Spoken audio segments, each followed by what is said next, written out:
think it's first important to understand that human nature is a balance. We do have the awareness of problems and things that are wrong, but we also have the capacity to see beauty. We have the capacity to see potential and what's working. And what has happened is that our habits have focused on the problems. We have learned when we went to school to be a good critic, and that's how we were taught to think.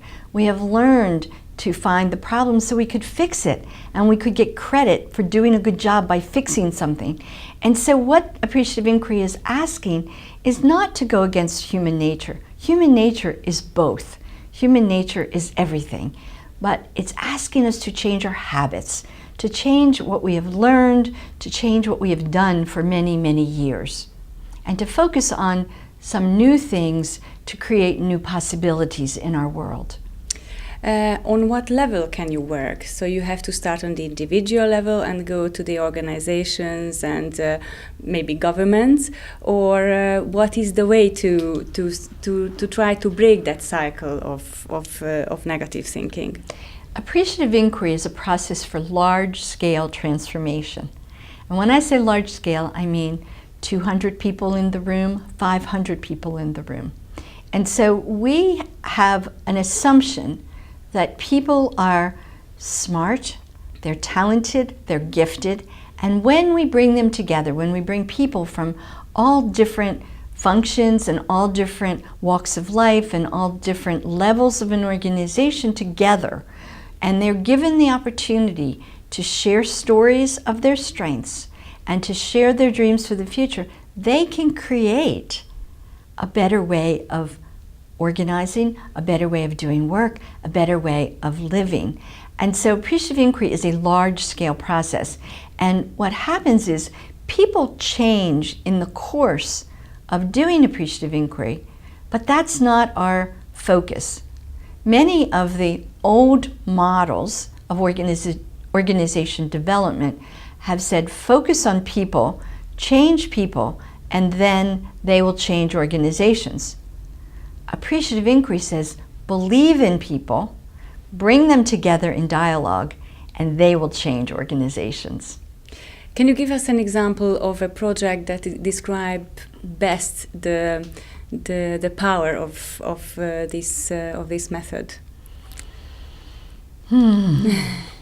Well, I think one project that is very dear to my heart. A number of years ago, I was asked to work with a state in the United States, a state educational system. And they were concerned about services for students who are deaf and students who are blind. And they had a school, they have a school for students, and there was some question about whether the school should continue. And you can imagine that the parents who have put their children in this school want the school to continue. The teachers want to continue, the students. But then there were people who thought, oh, it's too expensive, we should close it. So there was a lot of controversy. And they decided to use appreciative inquiry and to host what we call an appreciative inquiry summit. So we brought 250 people together. And we had all of the stakeholders. We had representatives from the governor's office. We had members of the State Department of Education. We had people on the various advisory boards for the school. We had the faculty, we had the teachers, we had parents. We have students who were deaf, students who were blind. We had adults who were deaf and blind. We had educators. We had the different advocacy groups that thought they had the right answer. So everyone had an opinion. We had 250 people that represented the entire community. So they came together for 3 days. And during that 3-day period of time, they first talked about what did they experience were the strengths of this school and the strengths of their services for students who are deaf and blind. And then together they envisioned a future. What were the kinds of things that would make their services even better?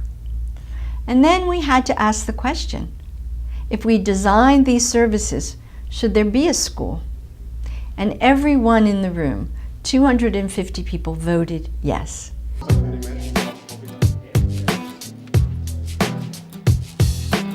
Well, we certainly have the question of speed. The world is changing quickly and it's highly diverse. So we need methodologies that can help us accelerate our own changes. And appreciative inquiry, by bringing everyone together, does speed up the transformation. And it also really answers the question of diversity, because we're always inviting people to speak to others that they don't know, because that's where the change occurs. The question of change is an interesting one, because we as OD professionals really think we're supposed to change things. And what I want to suggest is something coming out of the work of Umberto Maturana, when he says that our job is to preserve what we care about and let everything else change. So is it value things, basic value things? Basic values, ways of doing things, whatever it is that we care about, we have to understand that we must preserve it, we must continue it, we must give life to it and nurture it. And so what appreciative inquiry does, it says, tell me about a time when you've been at your best. Tell me about a time when your team has worked well, when your organization has achieved its most outstanding goals. And from that, we learn our strengths, we learn our high performance patterns, we learn what we want to preserve. And once we get a sense of that, we can then do it in a number of different ways. We can innovate, but it's very hard to innovate when you don't know your strengths. Once you know who you are, you can innovate in many different ways, and you have flexibility. So there's a paradox in that, but I think it's one that's a very important one to understand. What does it mean to you personally that in a conference like this, it's not only an international conference, but it brings together people of different fields, more than 30 countries, and different international organizations of the OD profession? Right. What does it mean to me to be at this conference? Yes, why is it important, or why? Oh, this conference is so much like a microcosm of the world, and that what we are all facing is learning how to relate to each other, to share our ideas in ways that are meaningful, and to create together with people who are different than we are. The idea of differences, the idea of diversity is so much at the core.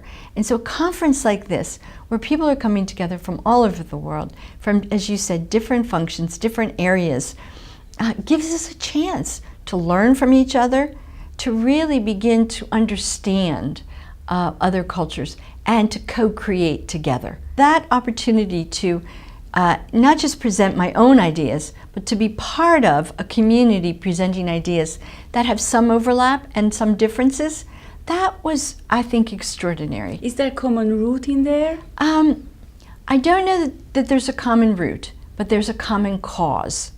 And that to me is more important. We all may come from different directions and different methodologies, but we all care about helping organizations be more humanly effective, and at the same time being better businesses and serving society better. So the common message was, we care about the societies we live in and the organizations that serve those societies and the people. And we come at it from different directions, but that's what's exciting.